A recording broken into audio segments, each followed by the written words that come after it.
نحمدہ ونصلی علی رسولہ الکریم اما بعد فاعوذ باللہ من الشیطان الرجیم بسم اللہ الرحمن الرحیم رب اشرح لی صدری ویسر لی امری واحلل عقدۃ من لسانی یفقہوا قولی ربنا لا تؤاخذنا ان نسینا و اخطانا۔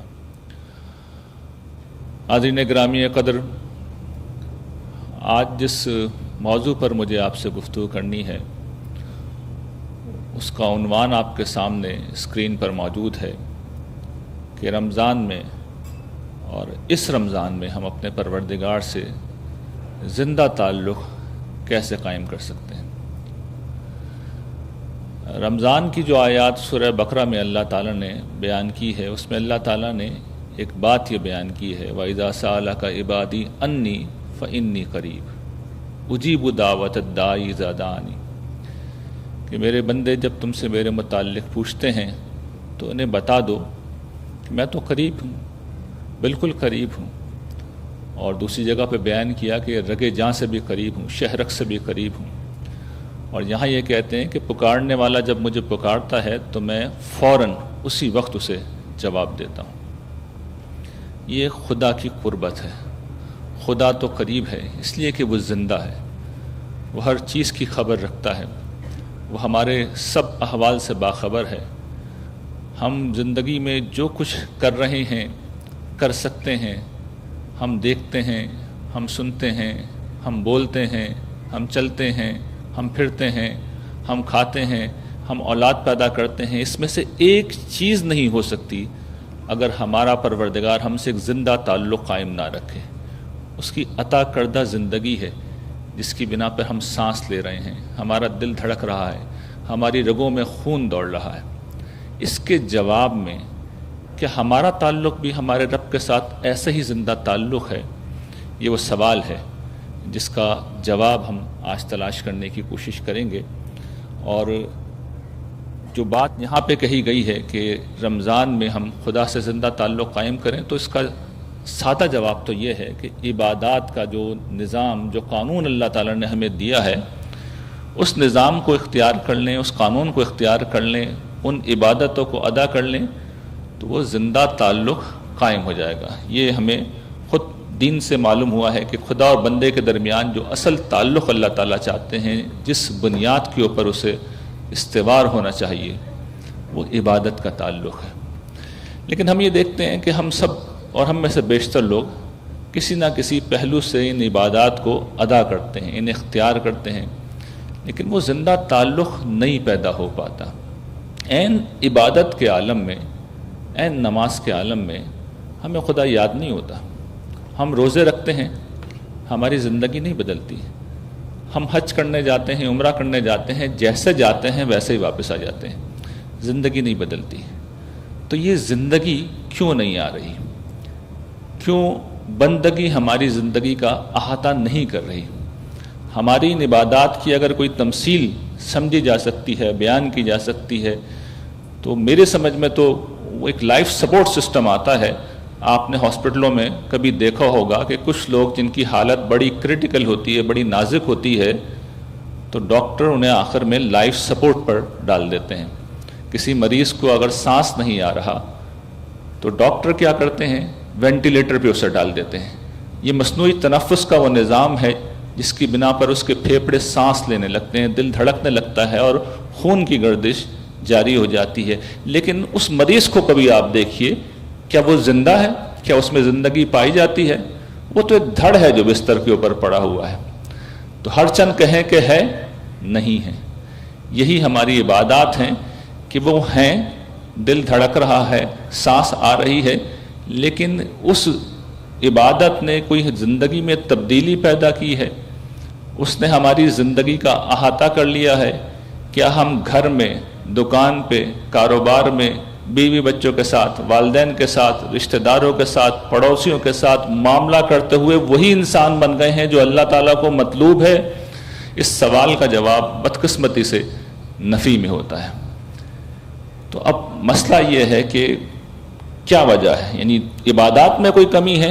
عبادات میں کوئی کمی نہیں ہے، یہ خدا نے دی ہے، یہ پروردگار عالم نے دی ہے، اور جس طرح وہ پرفیکٹ ہے اس کی دی ہوئی ہدایت بھی پرفیکٹ ہے. مسئلہ ہمارے اپنے اندر ہے, مسئلہ ہماری دینی فکر میں ہے, مسئلہ اس طریقے میں ہے جس طرح ہم دین کو سمجھتے ہیں اور بیان کرتے ہیں.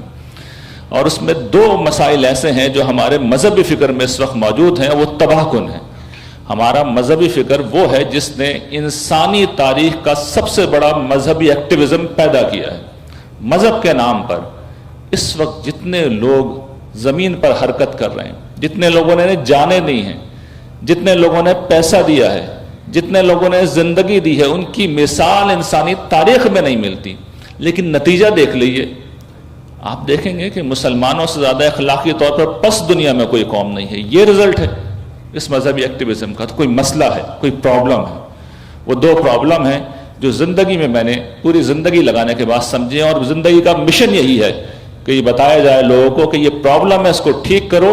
اس کے بغیر اگر دنیا میں نتیجہ نہیں نکل رہا تو اطمینان رکھو, جب پروردگار کے حضور آپ پیش ہوں گے تو اللہ تعالیٰ یہ کہیں گے کہ یہ وہ چیز نہیں ہے جو میں نے کہی تھی, یہ وہ چیز نہیں ہے جو میں نے کہی تھی, تم میرے نام پر کھڑے ہو کے کچھ اور کرتے رہے ہو. تو پہلی چیز کیا ہے وہ آپ کے سامنے ہے کہ دین کے اندر دیکھیے دو طرح کی چیزیں تعلیمات میں دین کی نظر آتی ہیں. ایک ایمان و اخلاق کی وہ دعوت ہے جس کے اوپر نجات موقوف ہے, جس کے اوپر آخرت کی فلاح موقوف ہے, جس کے اوپر اللہ تعالیٰ کے ہاں کسی شخص کے بندے ہونے یا نہ ہونے کا فیصلہ ہو جاتا ہے. اس کی حیثیت پہاڑ کی سی ہے, یہ ٹن ہے, یہ من ہے. گویا کہ اللہ تعالیٰ کے ترازو میں, اس کے عدل کے میزان میں یہ سیر کا باٹ ہے, یہ کلوگرام کا باٹ ہے. اور دوسری طرف کچھ اور چیزیں ہیں جن کی اہمیت سد ذریعہ کی ہے, مثال کے طور پر سد وسیلہ کی حیثیت ہے. یہ کچھ مستحبات ہیں, کچھ آداب ہیں, کچھ چیزیں اگر نیگیٹو سائٹ پہ دیکھیں تو مکروہات ہیں. ہمارے مذہبی فکر نے ان دوسری چیزوں کو اٹھایا اور آسمان پہ پہنچا دیا, ان کو پہاڑ سے زیادہ نمایاں کر دیا. تو کرنے سے کچھ نہیں ہوتا. خدا کی میزان میں تو جس طرح خدا کے ایک جلیل القدر پیغمبر نے ایسے ہی دور زوال میں آ کے کہا تھا کہ تم لوگ مچھروں کو چھانتے ہو اور اونٹوں کو نگل جاتے ہو. بڑی بڑی چیزیں جن کے اوپر نجات موقوف ہے, جن کے اوپر دین کا سارا سمجھے مرکز ہے, محور ہے, جس دعوت کو انبیاء علیہ السلام لے کے آئے ہیں, ان کو تم نے غیر اہم بنا دیا.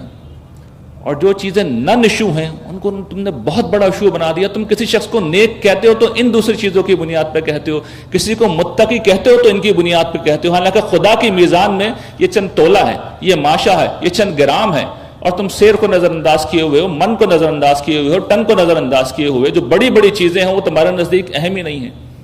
تو یہ پہلا مسئلہ ہے, یہ پہلا مسئلہ. اور دوسرا مسئلہ یہ کہ کچھ چیزیں واقعتاً سیر ہے, عبادات ان میں سے ایک ہے جو پہاڑ کی طرح عظیم ہے, غیر معمولی ہے. خدا کی عبادت کوئی معمولی چیز نہیں. آج کل کے دور میں ایک اور یہ سلسلہ چل گیا ہے کہ جی خدا کے حقوق کی کوئی اہمیت نہیں ہے. یہ عبادات بڑی غیر معمولی چیز ہے, ان کی بڑی غیر معمولی اہمیت ہے. اس کے اوپر پورا دین منحصر ہے. لیکن اس میں ہم نے کیا کیا کہ ان عبادات کا ایک ہوتا ہے ظاہر, ایک ان کا قانون ہے, وہ بھی اپنی جگہ مقدس ہے, اس کی بھی اپنی اہمیت ہے. لیکن اس پہ اتنا زیادہ فوکس ہو گیا ہے کہ اس کی جو روح ہے, جو اصل ہے, جو حقیقت ہے, جو مقصد ہے, جو نتیجہ نکلنا چاہیے, وہ کوئی زیر بحث ہی نہیں ہے. اس کا احساس نہیں ہوتا, اس کا تصور, اس کا خیال نہیں ہوتا, وہ ہمارے لیے کوئی حیثیت ہی نہیں رکھتا. اور نتیجہ یہ نکلا ہے کہ جس طریقے سے اگر آپ کسی مردہ کو دیکھیں جس کی ابھی ابھی روح قبض ہوئی ہو, تو آپ ایسا محسوس کرتے ہیں کہ ایک شخص سو رہا ہے, لیکن ہم جانتے ہیں وہ سو نہیں رہا, وہ تو مر گیا ہے, اور تھوڑے ہی دیر کے اندر اس کا جسم بو چھوڑ دے گا. ہم جلد سے جلد کوشش کرتے ہیں کہ اس کو اس کی قبر میں اتاریں. مردار یہ ہوتا ہے, جب روح نکل جائے تو یہ ہوتا ہے. تو ہماری عبادات میں سے بھی ہم نے روح نکال دی ہے, اس کے ظاہری ڈھانچے کو نہ صرف باقی رکھا ہے بلکہ ساری توجہ کا مرکز اسی کو بنا دیا, ساری توجہ کا مرکز اسی کو بنا دیا. اور اس کا نتیجہ یہ ہوتا ہے کہ پھر جو حضرت عیسیٰ علیہ السلام نے اسی دور زوال میں کھڑے ہو کے تعبیر اختیار کی تھی کہ تم چونا پھری ہوئی قبریں ہو, تم چونا پھری ہوئی قبریں ہو. تاج محل کتنا خوبصورت ہے, کتنا شاندار ہے, اندر سے کیا ہے, وہ قبر ہے, مردار ہے, ہڈیاں ہیں, گند ہے, غلاظت ہے, اندر یہ ہے, اور باہر سے بہت خوبصورت.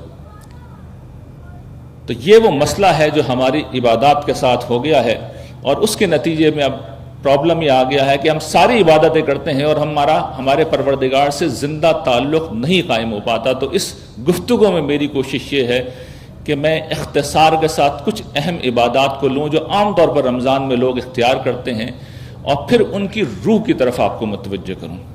اور اس کا نتیجہ آپ یہ دیکھیں گے کہ اگر آپ نے اس روح کو سمجھ لیا, اس اسپرٹ کو سمجھ لیا, اس حقیقت کو سمجھ لیا, تو آپ یہ دیکھیں گے کہ آپ کی زندگی کا یہ سب سے قیمتی رمضان ہوگا, زندگی کو بدل دینے والا انشاءاللہ یہ رمضان ثابت ہوگا. پہلی چیز ظاہر ہے کہ جس طرح عبادات کی ترتیب ہے میں اس طرح نہیں چل رہا, رمضان کے پہلو سے میں بات کروں تو قرآن مجید. ہم جانتے ہیں کہ رمضان کا مہینہ قرآن مجید کے ساتھ خاص ہے. شہر رمضان الذی انزل فیہ القرآن, رمضان وہ مہینہ ہے جس میں اللہ تعالیٰ نے قرآن کو نازل کیا ہے. تو ہم عام طور پر تو قرآن مجید کو اس طرح پڑھتے ہیں کہ سمجھتے ہی نہیں ہیں. اور ہمیں یاد ہے بچپن میں خود ہم ریس لگاتے تھے, 1 قرآن 5 قرآن 10 قرآن ختم کر لیے, 2 قرآن 3 قرآن ختم کر لیے. تو ریس کرتے ہیں ہم, کمپٹیشن کرتے ہیں, سمجھتے نہیں. اس کی مثال ایسے ہی ہے کہ جیسے کوئی شخص ایران سے اس کا تعلق ہے, اردو کا اس کو ایک حرف نہیں آتا, وہ اس مجمع میں آ کر, اس جگہ آ کر اگر میری تقریر سنے گا تو اسے کیا فائدہ ہوگا. ہو سکتا ہے عقیدت کے ساتھ سر جھکا کے بیٹھ جائے کہ کوئی دین کی بات ہو رہی ہے, اچھی بات ہو رہی ہوگی, تو اس احساس کے سوا کچھ لے کے نہیں جائے گا, کوئی ہدایت لے کے نہیں جائے گا. اور قرآن مجید اپنا تعارف شروع سے یہی کراتا ہے کہ ھدی للمتقین ھدی للناس, یہ قرآن کی حیثیت ہے, یہ اس کا مقام ہے. اچھا, کچھ لوگ ہیں جو قرآن کو سمجھ کے پڑھتے ہیں, لیکن وہ مسئلہ یہ ہے کہ چونکہ مچھروں کو چھاننا اور روٹوں کو نگل جانے کا ذہن ہے, نن ایشو اس کو ایشو بنا لیا, تو پورے قرآن میں سے ان کو جو اہم ترین چیزیں نظر آتی ہیں وہ وہی نظر آتی ہیں جن کی خود کوئی اہمیت نہیں ہے, جو ان کا اپنا اجتہاد ہے, اپنا فہم ہے.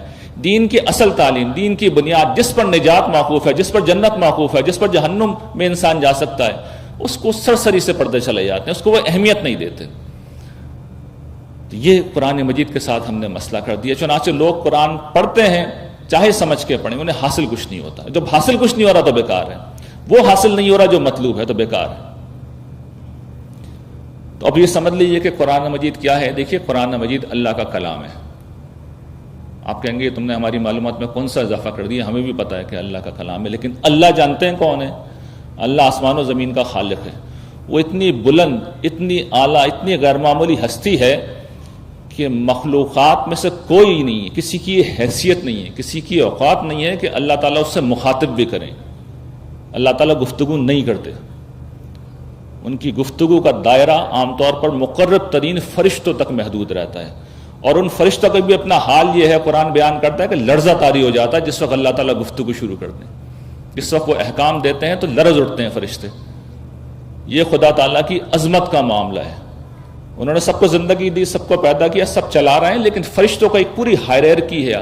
حاملین عرش, اس کے بعد آسمان کے فرشتے, پھر ان سے درجہ بدرجہ گزرتے ہوئے زمین کے فرشتے, پھر کہیں جا کے احکام ڈلیور ہوتے ہیں. فرشتوں میں بھی اتنے درجات ہیں, جس طرح بیوروکریسی کے درجات ہوتے ہیں کہ ایک جناب آپ کا سیکریٹری ہوتا ہے, اس کے نیچے پھر آئی جی ہوتا ہے, پھر ڈی آئی جی ہوتا ہے, پھر ایس ایس پی ہے, پھر ڈی ایس پی ہے, اور پھر اس کے نیچے انسپیکٹر, اور پھر کانسٹیبل.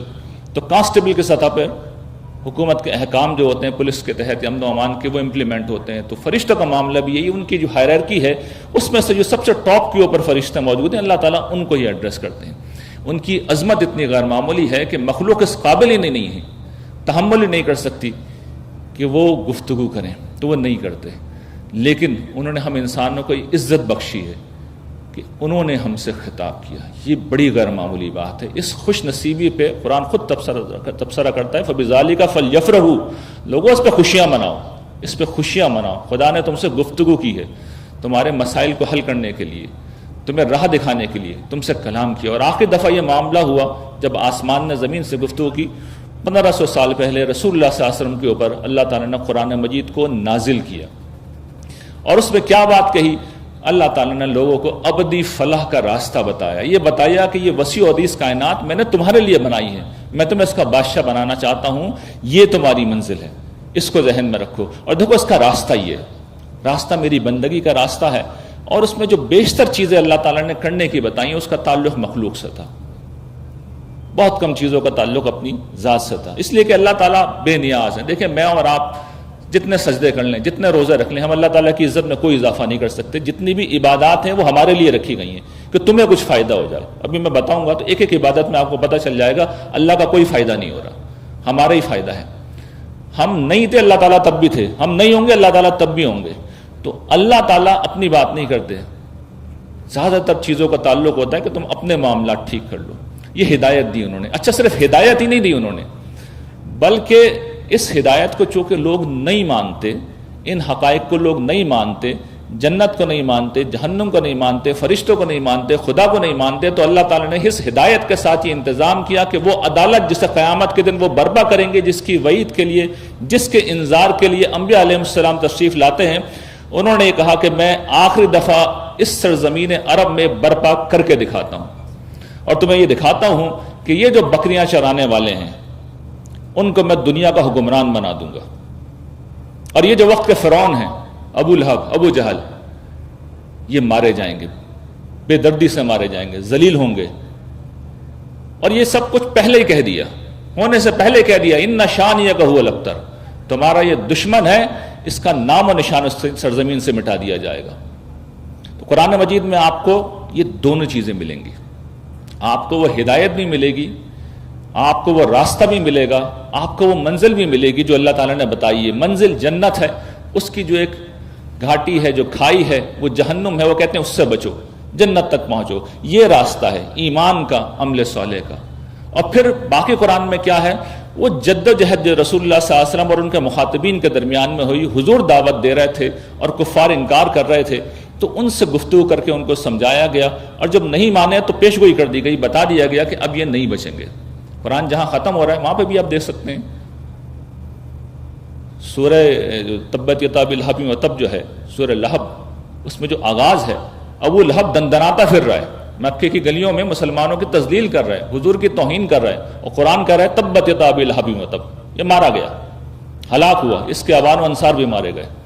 مسلمان مغلوب ہیں, مسلمان پریشان ہیں, مسلمانوں پہ ظلم ہو رہا ہے. اللہ تعالیٰ کہہ رہے ہیں اذا جاء نصر اللہ والفتح ورأيت الناس يدخلون في دين الله افواجا فسبح بحمد ربك واستغفر انه كان توابا. لوگ سمجھتے ہیں یہ آخری صورت نازل ہوئی ہے, یہ پہلی صورتوں میں سے, یہ مکہ میں نازل ہوئی ہے, اور اس میں مستقبل کے اسلوب میں اللہ تعالیٰ پیش گوئی کر رہے ہیں کہ اے نبی, جب اللہ کی مدد آ جائے اور جب وہ فتح تمہیں مل جائے جس کا تم سے وعدہ کیا جا رہا ہے, اور جب تم دیکھ لو کہ لوگ گروہ در گروہ اللہ کے دین میں داخل ہو رہے ہیں, تو پھر تم اللہ کی تسبیح اس کے ہم کے ساتھ کرنا, اس کے حضور معافی مانگنا, وہ بہت معاف کرنے والا ہے.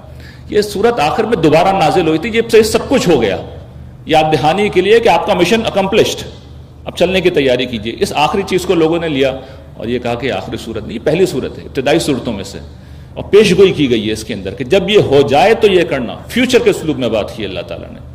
تو قرآن میں اس عدالت کا بھی بیان ہے کہ جو عدل میں روز قیامت کروں گا کہ اہل ایمان کو بادشاہ بناؤں گا تو اس دنیا میں بنا کے دکھا رہا ہوں, اور جس طرح منکرین کو میں جہنم کے جیل خانے میں ہلاک کروں گا, اسی طرح اس دنیا میں بھی میں منکرین کو ہلاک کر کے تمہیں دکھاؤں گا. تو دونوں کام قرآن مجید نے پیش گوئی کی, اور تاریخ یہ بتا دی ہے کہ بعین ہی ہو گئے.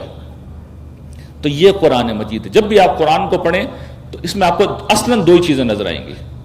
جب آپ پڑھیں گے تو اب آپ میں یقین پیدا ہوگا کہ اگر 1500 سال پہلے عرب میں حضور نے جو کچھ کہا وہ بعین ہی پورا ہو گیا, تو اب جو کچھ وہ آخرت کے بارے میں کہہ رہے ہیں اس میں کیا شک ہے کہ وہ بھی بعین ہی پورا ہوگا؟ کوئی شک ہے اس کے اندر؟ اگر تبت یدا ابی لہب وتب پورا ہو سکتا ہے, ان شانیک هو الابتر پورا ہو سکتا ہے, اللہ کی مدد آ سکتی ہے, لوگ گروہ در گروہ دین الہی میں داخل ہو سکتے ہیں, تو پھر جنت کی بستی بھی بلا شک و شبہ آباد کی جائے گی. اس میں لوگوں کو, صالحین کو سرفراز کر کے وہاں پر جگہ دی جائے گی, ابدی زندگی شروع کی جائے گی. وہ سب کچھ وعدے جو قرآن میں ہیں وہ پورے کیے جائیں گے, اور اسی طرح جو منکرین ہیں ان کو جہنم رسید کیا جائے گا. اس کے ہونے میں بھی کوئی شک نہیں ہے. یہ ہے جو قرآن مجید آپ کو میسج دے رہا ہے. تو قرآن کو اس رمضان میں پڑھیں, سمجھ کے پڑھیں, اور اس پس منظر میں پڑھیں, تو آپ کا ایمان معرفت کی نئی بلندیاں چھو لے گا. ورنہ جہاں اتنے رمضان گزرے ہیں, ایک رمضان اور گزر جائے گا, جہاں اتنا قرآن ختم کیے ہیں ایک قرآن اور ختم ہو جائے گا. دوسری چیز روزہ. دیکھیے روزے کے ساتھ بھی ہم لوگ یہی شروع کرتے ہیں. میں اکثر توجہ دلاتا ہوں کہ گویا کہ ایک میکینیکل سوئچ لگا ہوا ہے ہمارے اندر, جو رمضان کی چاند راتوں کو آن ہو جاتا ہے اور ہم سب نیک بن جاتے ہیں, اور عید کی چاند رات کو میکینیکل سوئچ خود بخود آف ہو جاتا ہے اور ہم سب فوج کی جس طرح اصطلاح ہے جیسے تھے پرانے سٹیٹس میں واپس آ جاتے ہیں. ایک سوئچ لگا ہوا ہے, آٹومیٹک لگتا ہے کچھ ہو رہا ہے. قرآن تو یہ نہیں کہہ رہا, قرآن نے تو دوسری بات کہی ہے, یا ایھا الذین آمنوا کتب علیکم الصیام کما کتب علی الذین من قبلکم لعلکم تتقون. یہ مقصد بیان کرنا, یہ تبدیلی آنی چاہیے, تم میں تقوی پیدا ہونا چاہیے, تمہاری زندگی بدلنی چاہیے. نہیں بدل رہی تو پرابلم ہے. پرابلم کیا ہے؟ کیا شریعت میں؟ نہیں, شریعت تو ہم پوری کرتے ہیں. صبح صادق سے لے کر غروب آفتاب تک ہم کھانے پینے سے اور ازواجی تعلق سے باز رہتے ہیں. یہ شریعت ہے روزے کی. اس قانون کو تو ہم پوری طرح نبھاتے ہیں. اس طرح نبھاتے ہیں کہ سخت ترین گرمیاں ہیں, گلے میں کانٹے پڑے ہوئے ہیں, پیاس سے حالت خراب ہے, طویل روزوں کے اندر بھوک سے آدمی کی طبیعت نڈھال ہو رہی ہے, مگر ایک لقمہ نہیں کھاتے اور ایک گھونٹ پانی کا نہیں پیتے. اس درجے میں ہم پابندی کرتے ہیں. لیکن اس کے ساتھ ساتھ آنکھیں آوارہ, زبان بے لگام, ہاتھ پاؤں, غصہ آ گیا کسی کو لگا دیا, یہ سب کچھ ہمارے معاشرے میں ہو رہا ہوتا ہے. حسد ہمارے اندر ہوتا ہے, کینہ ہمارے اندر ہوتا ہے, بغض ہمارے اندر ہوتا ہے, تکبر ہم کر رہے ہوتے ہیں. ہمارے اندر وہ ساری منفی چیزیں ہوتی ہیں جن سے اللہ تعالیٰ نے منع کیا, اور یہ عین روزے کے حال میں ہو رہا ہوتا ہے. روزے کے اندر ہم سب کچھ ہوتے ہیں, کر رہے ہوتے ہیں. ہم نے روزے کی اسپرٹ کو نہیں سمجھا, یہ ہے مسئلہ. روزے کی روح کو نہیں سمجھا. روح کیا ہے؟ دیکھیے, روح اللہ تعالیٰ نے خود بیان کر دی, اس کی شریعت میں پوشیدہ کر دی. روزے کی شریعت یہ ہے کہ انسانی ضروریات میں سے سب سے بڑی ضرورت کھانے پینے سے روک دیا, اور انسانی خواہشات میں سے سب سے بڑی خواہش میاں بیوی کے تعلق سے روک دیا. اور اس کے بعد یہ میسج دیتے ہیں اللہ تعالیٰ, زبان حال سے میسج دے رہے ہیں کہ میرے بندوں, میرے بندیوں, اس کے بعد جو کچھ چیزیں میں تمہیں منع کرتا ہوں, جن سے رکواتا ہوں, وہ اس سے کچھ ہلکی ہوتی ہیں. اس سے زیادہ کچھ نہیں کہتا میں تم سے. اور تم یہ کر رہے ہو, تم نے کر کے دکھایا ہے. تم نے اپنی قوت ارادی کو دریافت کیا ہے کہ سخت ترین حالات میں بھی تم پورا دن بھوکے بھی رہ سکتے ہو, پیاسے بھی رہ سکتے ہو. اگر کبھی سحری نہیں بھی کیا تب بھی روزہ نہیں چھوڑتے تم لوگ. جان پہ بن آئے لوگ, ہم نے تو نہیں دیکھا کہ لوگوں نے روزہ توڑا ہو. جب تک ہاتھ پاؤں ڈھیلے نہ پڑ جائیں لوگ روزہ نہیں توڑتے. اس درجے کی قوت ارادی کو استعمال کرتے ہیں. تو جب یہاں پر تم نے میری نافرمانی کو نو کہنا سیکھ لیا ہے تو باقی جگہوں پہ بھی سیکھ لو. تو ہمیں جب گلے میں پیاس سے کانٹے پڑیں تو سوچنا چاہیے کیا کر رہے ہیں, کیوں کر رہے ہیں. پانی جا کے پی لیں, اتنی تکلیف اٹھانے کی کیا ضرورت ہے. تو آپ کا دل بتائے گا پانی تو نہیں پی سکتے. پوچھیں کیوں پانی نہیں پی سکتے, جواب ملے گا اللہ نے روکا ہے. سوال کریں اپنے آپ سے تو بھیا اللہ نے اور بھی بہت سے کاموں سے روکا ہے, اس نے اور بھی بہت سے کاموں سے روکا ہے. اور جب دل یہ کہے گا کہ ہاں ان سے بھی رکنا چاہیے تو اب تقویٰ پیدا ہو گیا. تقویٰ یہی ہے. روزہ ہمیں ہماری برداشت سے آگاہ کرتا ہے, ہمیں صبر دیتا ہے, اور یہ صبر ہے جو نیکی کی راہ کو ممکن بناتا ہے. زندگی میں دیکھیے بڑے دکھ آتے ہیں, بڑی محرومیاں آتی ہیں, بڑی مشکلات آتی ہیں, لوگوں کی طرف سے بڑی ایذا رسانی کا سامنا کرنا پڑتا ہے. لیکن جو حضور نے بات فرما دی کہ تم کہہ دو کہ میرا روزہ ہے, کوئی گالی دے, کوئی برا بلا کہے, تم کہہ دو میرا روزہ ہے. تو میں نے ایک آرٹیکل لکھا ہے نا, ایک صاحب, ایک عارف نے یہ بات کہی ہے کہ ہم اس دنیا میں ایک دن کے لیے آئے ہیں اور ہم نے اس دن روزہ رکھ لیا, تو پوری زندگی کے لیے روزہ رکھ لیا. اب کوئی گالی دیتا ہے تو دے, برا بلا کہتا ہے تو کہے, زیادتی کرتا ہے تو کرے, میرا روزہ ہے, میں جواب نہیں دوں گا. کیوں؟ اس لیے کہ حضور یہ کہتے ہیں کہ بندہ جب افطار کرتا ہے تو گویا کہ وہ جنت کا تجربہ کر لیتا ہے. ساری پابندیاں ہٹ گئیں, پیٹ بھر کے کھانا کھاؤ, پیٹ بھر کے پانی پیو. تو یہ جنت کا ایک تعارف ہے جو بندہ مومن کر لیتا ہے کہ کل قیامت کے دن میں اللہ کے حضور پیش ہوں گا تو وہاں پہ بھی اللہ تعالیٰ کہیں گے میرے بندے, میری بندی, ساری پابندیاں اٹھ گئیں, جو دل چاہے اب کرو. قرآن نے کہا نا وَلَكُمْ فِيهَا مَا تَشْتَهِي أَنفُسُكُمْ وَلَكُمْ فِيهَا مَا تَدَّعُونَ, جو تمہارا دل چاہے گا, جو تم مانگو گے. اس سے بڑی بات کہی نہیں جا سکتی, یہ صرف عالم کا پروردگار کہہ سکتا ہے. جو تمہارا دل چاہے گا, جو تم مانگو گے تمہیں دیا جائے گا. تو ساری پابندیاں اللہ تعالیٰ اٹھا لیں گے. جب منزل یہ ہے, جب ہدف یہ ہے, جب مقام یہ حاصل کرنا ہے, تو پھر پورے زندگی کے لیے بھی ہم روزہ رکھ لیں گے. اور یہی تقویٰ ہے, یہی تقویٰ ہے. اس احساس کے ساتھ اگر آپ روزے رکھیں گے تو آپ دیکھیں گے آپ کے اندر چینج کا پروسیس شروع ہو جائے گا, تبدیلی آنا شروع ہو جائے گی, تقویٰ پیدا ہونا شروع ہو جائے گا. اسی کا منتہا کمال جو ہے وہ اعتکاف کی عبادت ہے. اس میں ایک اور عبادت بھی ہوتی ہے. تو عبادت اعتکاف کی جب ہم کرتے ہیں تو ہم کیا کرتے ہیں, اسی اطاعت کو ہم کمال درجے پہ پہنچا دیتے ہیں. پہلے ہم نے کھانا پینا چھوڑا تھا, اب گھر چھوڑ دیا, کاروبار بھی چھوڑ دیا, مسجد میں جا کے بیٹھ گئے. پہلے تعلق و زنوش و دن میں روکے تھے، وہ رات میں بھی رک گئے، اپنے آپ کو اللہ کے لیے وقف کر دیا، زندگی بس خدا کے لیے ہی ہے. تو یہ اسی اطاعت کا کمال ہے. لیکن ظاہر ہے کہ یہ فرض نہیں ہے، جن لوگوں کو اللہ تعالیٰ توفیق دے وہ یہ کریں. لیکن ہم جانتے ہیں کہ لوگ اعتکاف کرتے ہیں، الحمدللہ جیسے جاتے ہیں ویسے باہر آتے ہیں، اس لیے کہ اسپرٹ سے واقف نہیں کہ کرنے کیا گئے تھے. کمال اطاعت ہے، سب کچھ چھوڑ دیا، سب کچھ چھوڑ کے آئے ہیں، اس کے بعد واپس جا کے دکان پہ پھر بے ایمانی کریں گے کیا؟ یہ ہو نہیں سکتا نا. اگر آپ نے اسپرٹ سمجھ لی ہے تو آپ یہ کر نہیں سکتے. گھر چھوڑ کے آئے ہیں تو واپس گھر میں جا کے پھر وہی سب کچھ کریں گے جو کرتے آ رہے تھے، یہ ہو نہیں سکتا. اگر اسپرٹ واضح، دیکھیں انسان ایک نفسیاتی مخلوق ہے، انسان ذہنی مخلوق ہے، انسان اس دھڑ کا نام نہیں ہے. سائنسدان بتاتے ہیں کہ ہمارا یہ دھڑ تو 10 برس کے اندر بالکل بدل جاتا ہے. ہر سیکنڈ میں پرانے سیل مر رہے ہیں، پرانے سیل مر رہے ہیں اور نئے سیل پیدا ہو رہے ہیں. 10 سال میں یہ پروسیس پورا ہوتا ہے، جسم تو پورا بدل جاتا ہے. لیکن آپ رہتے ہیں، میں رہتا ہوں، وہ ہماری شخصیت ہے، وہ ایک نفسیاتی وجود ہے، وہ ایک ذہنی وجود ہے. اس کو خدا سے متعلق ہونا چاہیے، اس کو خدا سے متعلق ہونا چاہیے. زندگی اس کے اندر ہوتی ہے، اس کو ہم ریلیٹ نہیں کرتے. تو روزے کو اس طرح ریلیٹ کریں، اعتکاف کو ریلیٹ کریں. اور پھر سب سے بڑی عبادت نماز، پرستش کی انتہا، بندگی کی انتہا، خدا کا قرب، واسجد واقترب. خدا کا قرب حقیقی معنوں میں اگر کوئی شخص تجربہ کرنا چاہے تو آدمی کر سکتا ہے، سجدے کے عالم میں کر سکتا ہے. اور آپ دیکھیے کتنی خوبصورتی سے ہماری جو زندگی ہے 5 پہروں میں تقسیم ہے.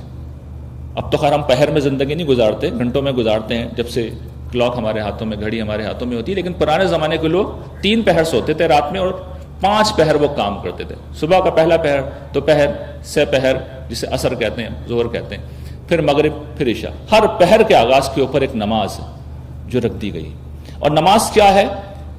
آپ کو دنیا سے کاٹا جاتا ہے، تم ناپاک ہو، پاک ہو، وضو کرو.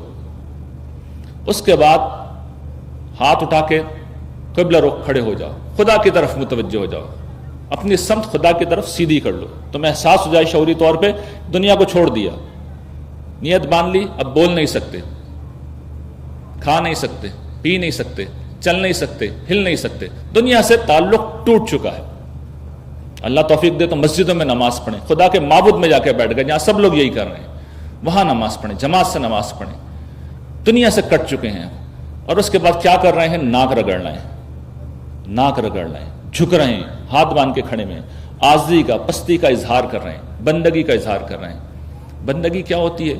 اس دور کے لوگوں کو شاید یہ سمجھنے میں مشکل ہو، زمانہ قدیم کے لوگوں کے لیے بڑا آسان تھا. دیکھیے وہاں ہر گھر میں غلام ہوتے تھے.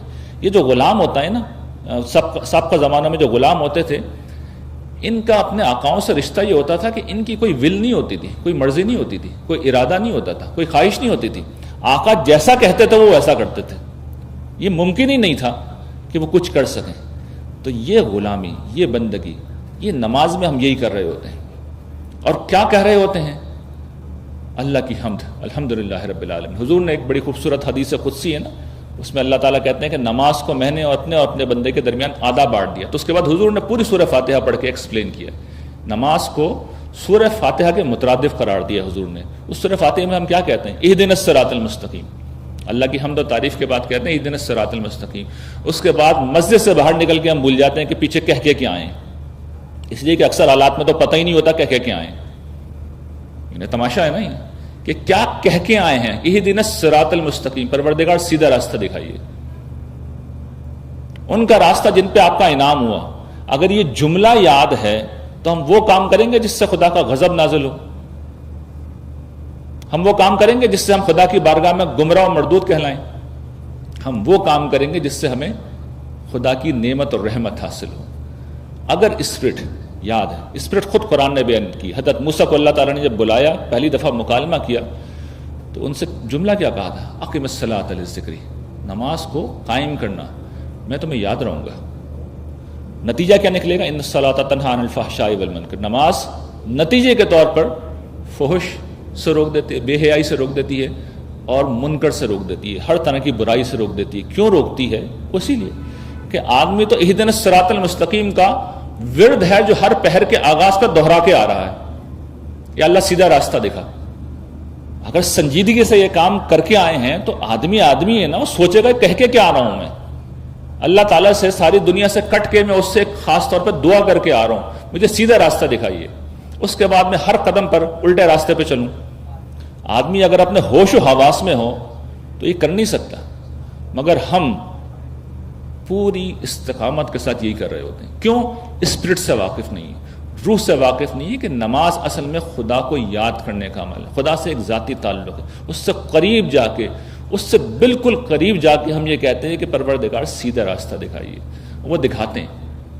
سورہ فاتحہ کے بعد قرآن جو پڑھا جاتا ہے وہ اصل میں یہی ہے، یہ ہے سیدھا راستہ، اس کے بعد خدا کی ہم تسبیح تعریف، نماز یہی ہے، رکوع سجود، اور پھر آخر میں دعائیں، یہ نماز ہے۔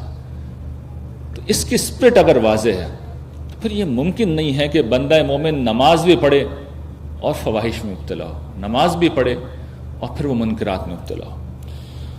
اس کے بعد اگلی عبادت زکوٰۃ، بڑی غیر معمولی عبادت ہے۔ وہ اگر اللہ کی پرستش کا ایک پہلو تھا نماز، اور روزہ اطاعت کو نمایاں کرتا ہے، تو یہ ایک اور پہلو کو نمایاں کرتا ہے، اور وہ یہ کہ سابقہ زمانوں میں، پرانے زمانوں میں، بلکہ آج بھی یہ دستور ہے کہ جب ہم کسی بڑے کے حضور پیش ہوتے ہیں، اس کے سامنے جاتے ہیں تو کچھ گفٹ لے کے جاتے ہیں، ہم اپنی زبان میں اسے گفٹ کہتے ہیں، سابقہ دور میں اسے نظر کہتے تھے۔ اور بڑا کوئی بادشاہ ہو پھر تو بڑے اہتمام سے نظر پیش کرتے تھے لوگ، کوئی شخص جاتا تھا اور بڑا خوبصورت سا گھوڑا لے جاتا تھا، کوئی شخص جاتا تھا تلوار بڑی غیر معمولی لے جاتی تھی، نوادرات لوگ لے کے جاتے تھے، قیمتی تحائف لے کے جاتے تھے۔ بادشاہ کے حضور جا رہے ہیں تو اس کی شان کے مطابق کچھ پیش کریں، یہ اس کی حقیقت ہے۔ تو یہ کیا کرتی ہے زکوٰۃ کو؟ اللہ نے یہی قرار دیا ہے۔ اور یہ کیا کرتی ہے؟ سورہ توبہ میں آیت 103 میں حضور صلی اللہ تعالیٰ نے کہا ہے، خذ من اموالہم صدقۃ تطہرہم وتزکیہم بہا، ان کے مالوں سے صدقہ لو، ان سے، اور اس سے تم کیا کرو گے؟ ان کو پاکیزہ بناؤ گے، ان کی تطہیر کرو گے اور ان کو پاکیزہ بناؤ گے۔ تطہیر کیا ہوتی ہے؟ دیکھیے، یہ آلودگی سے، نجاست کو دور کرنے کا عمل ہے، آلودگی کو اور نجاست کو دور کرنے کا عمل ہے۔ یہ جو دنیا ہے یہ ساری برائیوں کی جڑ ہے، اور یہ دنیا کیسے آتی ہے آدمی کے پاس؟ پیسے سے آتی ہے۔ پیسہ اصل میں دنیا کے قائم مقام ہے۔ تو جس وقت بندہ مومن یہ پیسہ، اپنا پیسہ جو اس نے بڑی محنت و مشقت سے کمایا ہے، یہ کسی نیکی کے کام میں خرچ کرتا ہے، تو وہ بتاتا ہے کہ دنیا اہم نہیں ہے، آخرت اہم ہے، میں وہاں کے لیے انویسٹ کر رہا ہوں۔ اور اگر انویسٹ کر رہا ہوں، اپنے رب کے لیے کر رہا ہوں، تو پھر یہ تو ممکن نہیں ہے نا کہ میں اس کو حرام طریقے سے کماؤں، مجھے جس سے بھی بچنا ہوگا۔ پھر یہ بھی ممکن نہیں ہے کہ تھوڑا میں نے نیکی میں خرچ کرا اور تھوڑا گناہ میں خرچ کیا، اگر سوچ سمجھ کے کر رہے ہیں تو یہ ہو نہیں سکتا۔ پھر آدمی بچے گا، اسراف سے بچے گا، تبذیر سے بچے گا، نمود و نمائش سے بچے گا، اظہار شان سے بچے گا، ریاکاری سے بچے گا، اس لیے کہ ان چیزوں سے دوسرے لوگوں پہ برا اثر پڑتا ہے۔ آدمی اچھی زندگی گزار سکتا ہے، جو چاہو کھاؤ، جو چاہو پیو، اسراف نہ کرے، تکبر نہ کرے، اظہار شان نہ کرے، فضول خرچی نہ کرے۔ تو ان سب چیزوں سے آپ کا انفاق اگر صحیح پس منظر سے کیا گیا ہے تو بچائے گا۔ دوسری چیز یہ ہے جو اس سے بھی بڑی چیز ہے، تزکیہ کرتا ہے، پاکیزہ کرتا ہے۔ کیسے پاکیزہ کرتا ہے؟ تزکیہ کا مطلب یہ ہوتا ہے کہ آپ کے اندر ایمان کی ایک نشو و نما پیدا ہوگی، آپ کا ایمان بڑھے گا۔ اور وہ کیسے بڑھے گا؟ دیکھیے، ہمارا ایمان نہ پہلی طرح تطہیر ہوتی ہے نہ تزکیہ ہوتا، اس کی ایک وجہ ہے کہ ہم زکوٰۃ کو نظر سمجھ کے نہیں دیتے۔ تو میں اب آپ کو ایک چیز بتا رہا ہوں، یہ عمل آپ کیجئے گا، آپ دیکھیں گے کہ آپ کی زکوٰۃ بالکل ڈیفرنٹ زکوٰۃ بن جائے گی، آپ کا انفاق بالکل ڈیفرنٹ انفاق بن جائے گا۔ اور اس کے لیے آپ کو کرنا یہ ہے، ہم کیا کرتے ہیں جب زکوٰۃ عام طور پہ کیلکولیٹ کرتے ہیں تو رجسٹر کھولتے ہیں، اپنا اکاؤنٹ دیکھتے ہیں، بھئی اتنے پیسے ہیں، 2.5% کے حساب سے یہ زکوٰۃ ہم نے الگ کر لی۔ اس کے بعد کوئی غریب آتا ہے، ضرورت مند آتا ہے، ہم دے دیتے ہیں، دین کی نصرت کے کسی کام میں ہم دے دیتے ہیں، تو ہم ایک میکینیکل پروسیس سے اس کو فارغ کر دیتے ہیں۔ میں اب آپ سے عرض کر رہا ہوں کہ آپ کیا کیجئے، آپ جس وقت زکوٰۃ کا حساب لگاتے ہیں تو لگائیں، جس وقت نیت کر رہے ہیں کریں، اس کے بعد بیٹھ جائیں، پروردگار کے حضور بیٹھ جائیں اور کہیں کہ پروردگار، میں آپ کا غلام، میں آپ کا بھکاری، میں ایک فقیر، میرے پاس جو کچھ ہے وہ آپ کا دیا ہوا ہے، میری کیا اوقات کہ آسمان و زمین کے بادشاہ کو میں کوئی بھیٹ، کوئی نظر پیش کر سکوں، میری اتنی حیثیت ہی نہیں ہے، یہ جو کچھ دے رہا ہوں اس پہ شرم آ رہی ہے، مجھے اس پہ شرم آ رہی ہے، لیکن بہرحال بندہ عاجز ہوں، یہ میں آپ کی بارگاہ میں نظر کر رہا ہوں، اسے قبول کر لیجیے۔ جب آپ یہ کہیں گے تو فرشتوں میں دوڑ لگ جائے گی، یہ کون شخص ہے جو اللہ کے حضور اپنا دل لے کے آیا ہے؟ یہ بندہ مال لے کے نہیں آیا، یہ اپنی ہستی کو لے کے آیا ہے۔ اس لیے کہ اللہ تعالیٰ کو آپ پوری دنیا میں پیش کر دیں، اللہ کی شان کے لیے وہ بہت کم ہے۔ آسمان و زمین کی ساری بادشاہی بھی آپ اس کے مالکوں اور پیش کر دیں تو اللہ کے لیے وہ کچھ بھی نہیں ہے، کچھ بھی نہیں ہے۔ اسے بندے کا دل چاہیے ہوتا ہے، اس کی نفسیات چاہیے ہوتا ہے، اس کا عجز چاہیے ہوتا ہے، وہ کہیں آتا ہی نہیں ہے۔ اسے پیش کیجیے، اسے پیش کیجیے، پروردگار یہ فقیر کا بیٹا، فقیرنی کا بیٹا، بھکاری کا بیٹا، بھکارن کا بیٹا آپ کی بارگاہ میں حاضر ہے، یہ حقیر سا نظر آنا ہے، اس کو قبول کیجیے۔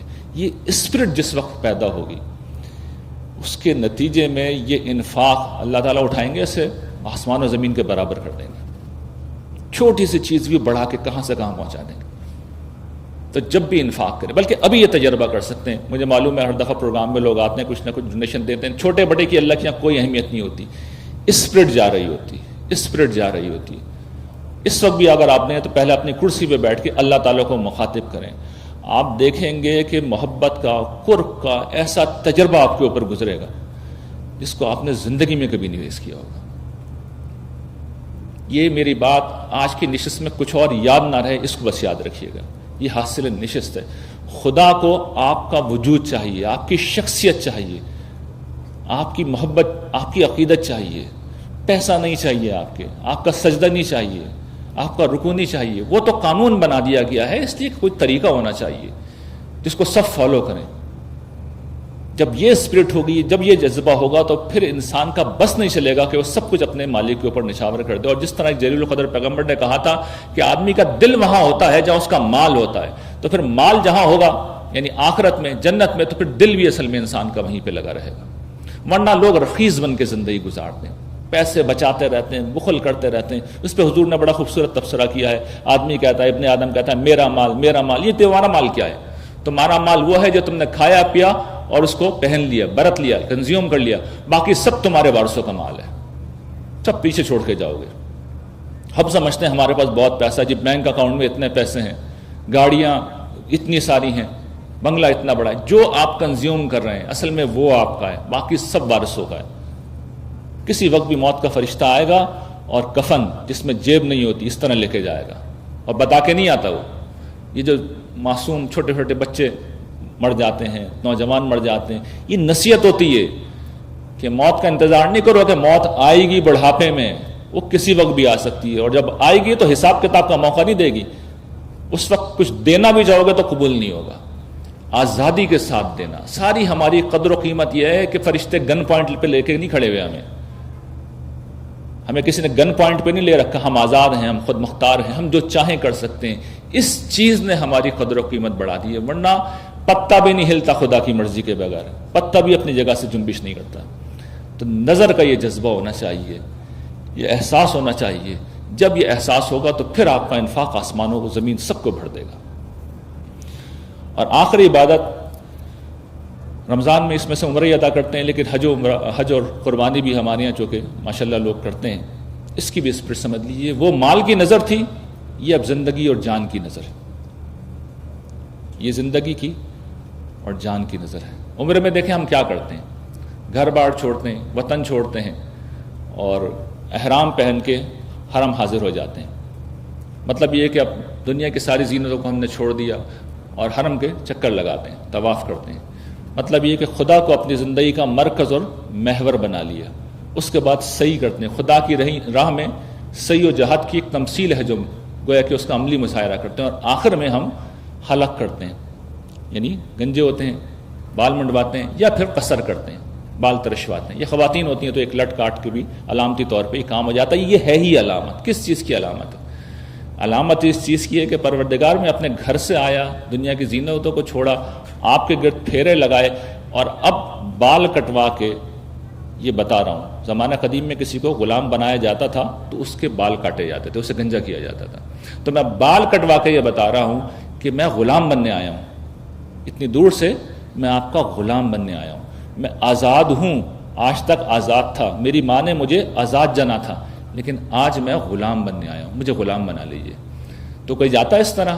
نہیں، ہم ٹورزم کے لیے جاتے ہیں، ہم شاپنگ کرنے جاتے ہیں، ہم ایک عبادت ایک روٹین ہے پورا کرنے جاتے ہیں، تو یہ سارے کام ہو جاتے ہیں، غلام نہیں بنتے، نہیں لکھتے فرشتے، اللہ تعالیٰ وہ نہیں کرتے۔ چنانچہ جیسے ہی واپس آتے ہیں اللہ تعالیٰ ہمیں شیطانوں کے حوالے کر دیتے ہیں، اس کے بعد وہی حرام کاری، وہی بدکاری، وہی زبان سے لوگوں کو ایذا دینا، وہی ہاتھ پاؤں سے حرام کمانا، پوری زندگی اسی ڈھب کے اوپر رہتی ہے۔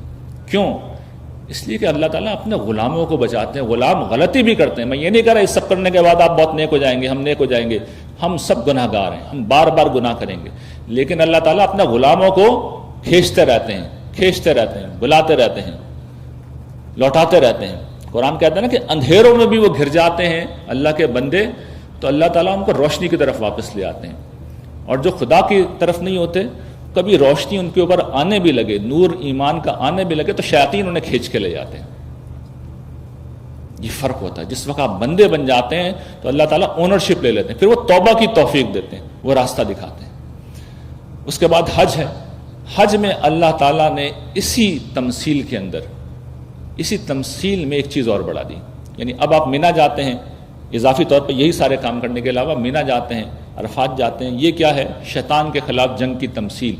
شیطان کو 3 دن تک سنگبار کرتے ہیں لوگ، یعنی یہ دنیا اصل میں کیا ہے؟ خدا کے دشمن شیطان کا اعلان جنگ ہے جو ہمارے خلاف ہے۔ تو ایک بندہ مومن جس وقت حج کرتا ہے تو وہ یہ کہتا ہے پروردگار میں اس جنگ میں غیر جانبدار نہیں ہوں، میں آپ کی طرف سے لڑوں گا، یہ نصرت دین، میرا رب پکار رہا ہے، اس کے دین کو مدد کی ضرورت ہے، میں تماشا کیسے دیکھ سکتا ہوں؟ میں غیر جانبدار اس جنگ میں کیسے رہ سکتا ہوں؟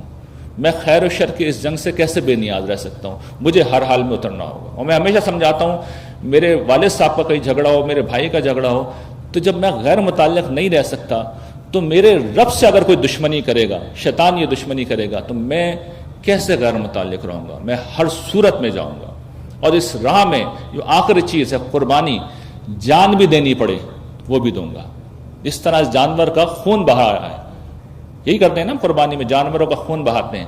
تو ہم تو خیر وہ ٹکے کھانے کے لیے سب کچھ کر رہے ہوتے ہیں، لیکن اصل اسپرٹ کیا ہونی چاہیے؟ ٹکے کھانے نہیں، یہ بتانا ہے کہ پروردگار ایسے اگر میرا خون بھی بہا تو بہے گا، میں نہیں ڈرتا موت سے، نہیں پرواہ مجھے اس چیز کی، جو سچ ہے اسے میں بیان کروں گا، جو حق ہے اسے بیان کروں گا، اس راہ میں کسی ملامت کرنے والے کی ملامت کی پرواہ نہیں کروں گا، چاہے جان دینی پڑے۔ تو یہ زندگی کی نظر، خدا کے لیے مرنے اور مٹنے کا جذبہ، یہ خدا کو اتنا محبوب ہے کہ یہ جو عبادت ہے یہ منتہائے کمال ہے ساری عبادات کا۔ اس کے بعد پھر وہ حضور کہتے ہیں سارے گناہ معاف، سارے گناہ معاف، اس کے بعد معاف ہوتے ہیں۔ وہ ہمارے جیسے حج سے معاف نہیں ہو جاتے کہ گئے اور چکر لگائی اور شاپنگ کی اور آ کے جناب پھر بیٹھ گئے۔ تو اللہ تعالیٰ کہتے ہیں یہ بندہ جو ہے اس کی روح تو پاکستان میں رہ گئی، گھر میں ہی رہ گئی، کاروبار میں رہ گئی، شاپنگ میں رہ گئی، وہ روح کہاں ہے؟ فرشتے بھی ڈھونڈتے رہتے ہیں نامہ اعمال میں، روح ہے کہاں؟ وہ بندہ تو چکر لگا رہا ہے، اس کی روح کہاں ہے؟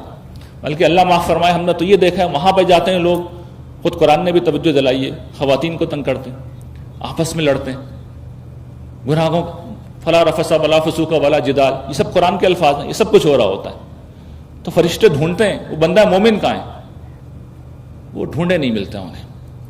تو ہم نے یہ ظلم کیا ہے ان عبادات کے ساتھ۔ تو جو قرآن کہتا ہے نا وما ظلمونا، انہوں نے ہم پہ کوئی ظلم نہیں کیا، ولکن کانوا انفسہم یظلمون، یہ اپنے اوپر ظلم کر رہے ہیں۔ تو یہ عبادات کا خوبصورت ترین قانون ہے جو اللہ تعالیٰ نے دیا، بے مثل ہے، بڑا غیر معمولی ہے، اتنی خوبصورت چیز ہے کہ جس کی کوئی حد نہیں۔ اس کو اس کی اسپرٹ کے ساتھ جس وقت ہم اختیار کرتے ہیں تو زندگی بدلنے لگتی ہے، سب کچھ بدلنے لگتا ہے، خدا سے ایک زندہ تعلق پیدا ہوتا ہے۔ میں پھر دہراتا ہوں، ایسا نہیں ہوتا کہ آپ سمجھیں کہ اس کے بعد گناہ نہیں ہوں گے، گناہ ہوں گے، دیکھیے جب تک زندہ ہیں ہوتے رہیں گے، لیکن گریں گے پھر اڑ جائیں گے، پھر چلنے لگیں گے، پھر پھسلیں گے پھر اڑ جائیں گے، پھر چلنے لگیں گے۔ شیطان بھی مایوس ہو جائے گا کہ اس شخص کو پرماننٹ گمراہ نہیں کیا جا سکتا، اس کو ہٹایا نہیں جا سکتا، اس لیے کہ خدا آخر میں جب ہم سے کچھ نہیں ہوگا تو خدا گود میں اٹھا کے لے جائے گا۔ خدا اپنے بندوں کو کبھی نہیں چھوڑتا، یہ بات یاد رکھیے کہ خدا اپنے بندوں کو کبھی نہیں چھوڑتا، لیکن اپنے بندوں کو نہیں چھوڑتا، نفس کے بندوں کو چھوڑ دیتا ہے، تعصب کے بندوں کو چھوڑ دیتا ہے، شیطان کے بندوں کو چھوڑ دیتا ہے، فرقہ واریت کے اسیروں کو چھوڑ دیتا ہے، ظاہر پسندی کے اسیروں کو چھوڑ دیتا ہے، اپنے بندوں کو نہیں چھوڑتا، اپنی بندیوں کو نہیں چھوڑتا۔ بندے بنیے اس کے، اور بندے بننے کا طریقہ یہی ہے کہ عبادت کو اس کی روح کے ساتھ اختیار کیجئے۔ جس وقت آپ عبادات کو ان کی روح کے ساتھ اختیار کریں گے تو آپ دیکھیں گے کہ دنیا بدل گئی، زمین بدل گئے، آسمان بدل گئے۔ اس رمضان میں یہ عہد کیجئے کہ یہ رمضان انشاءاللہ ایک زندہ رمضان ہوگا، اس رمضان میں ہم زندہ عبادات کریں گے اور اپنے رب سے ایک زندہ تعلق پیدا کریں گے، اور وہ تعلق پھر آپ دیکھیں گے کہ اللہ تعالیٰ کی توفیق سے آپ کی زندگیوں کو ہمیشہ کے لیے بدلے گا۔ وآخر دعوانا ان الحمد للہ رب العالمین۔